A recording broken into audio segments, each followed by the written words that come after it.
बिस्मिल्लाहिर्रहमानिर्रहीम अस्सलाम वालेकुम।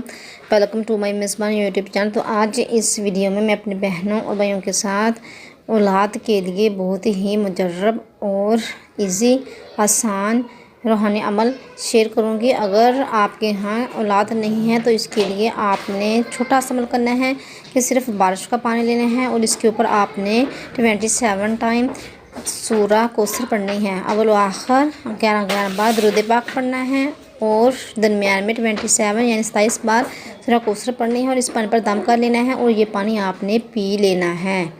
और ये अमल आपने उस वक्त तक जारी रखना है जब तक कि आपके यहाँ औलाद पैदा नहीं हो जाती। ये बहुत आसान अमल है, आप इसे कर सकते हैं। मेरी कोई भी बहन या भाई आसानी से ये अमल कर सकता है। तो अगर आपको आज की मेरी वीडियो अच्छी लगी, मेरी वीडियो को लाइक कर दें, चैनल को सब्सक्राइब कर दें। मिलते हैं नेक्स्ट वीडियो में, तब तक के लिए खुदा हाफिज़।